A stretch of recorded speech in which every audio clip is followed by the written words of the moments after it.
حضرت علی رضی اللہ تعالیٰ عنہ علم کے شہر کے دروازے ہیں، لیکن کہتے کیا ہیں؟ عجیب بات ارشاد فرماتے ہیں کہ رضینا قسمت الجباری فینا۔ بیٹھ جائیے جی، بیٹھ جائیے آپ، بابا جی آپ بیٹھ جائیے، آپ دوسروں کو بٹھاتے ہیں، مجھے بھی ڈسٹرب کرتے ہیں، وہ خود ہی آ جائیں گے۔ بس ٹھیک ہے، جہاں کوئی بیٹھا ہے ٹھیک ہے، مسجد بھر گئی الحمدللہ، اب باہر ہی بیٹھیں گے نا جی، بس ٹھیک ہے۔ حضرت علی رضی اللہ تعالیٰ عنہ کیا فرماتے ہیں کہ رضینا قسمت الجباری فینا لنا علم وللجہال مال۔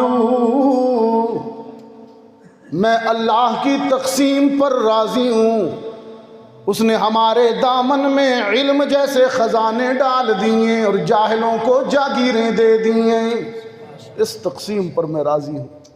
اس لیے میں علماء سے کہا کرتا ہوں، بوریا نشینوں سے، فقر کی مسندوں پر بیٹھے ہوئے سے کہ احساس کمتری کا شکار نہ ہوا کرو۔ دیکھو نا علی کیا کہہ رہے ہیں، کبھی سادہ سے جملے علی کے، سادہ سے جملے، ایمان سے اس پر غور کرو، اتنا بڑا دل ہو جاتا ہے، اتنا بڑا دل۔ رضینا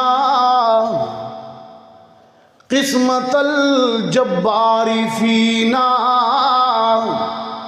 لنا علم وللجہال مال۔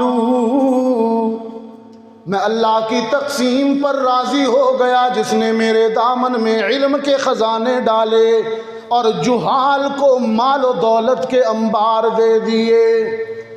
فَإِنَّ الْعِلْمَ بَاقٍ لَا يَزَالُ فَإِنَّ الْمَالَ يَفْنَىٰ عَنْ قَرِيبٍ فَإِنَّ الْعِلْمَ بَاقٍ لَا يَزَالُ۔ مال و دولت کے ڈھیر بھی لگ جائیں، ایک دن موت آ جائے گی، سب یہیں رہ جائے گا، سب چھوٹ جائے گا، لیکن علم کی دولت تو مرنے کے بعد بھی چلتی رہے گی۔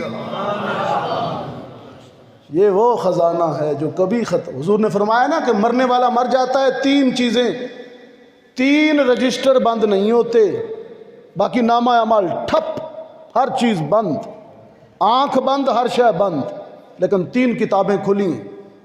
وہ مر گیا، تین کتابیں کھلی ہیں، اولاد صالح، نیک بچہ بچی چھوڑ گیا، باپ مر گیا تو اس کی نیکی کا اجر باپ کو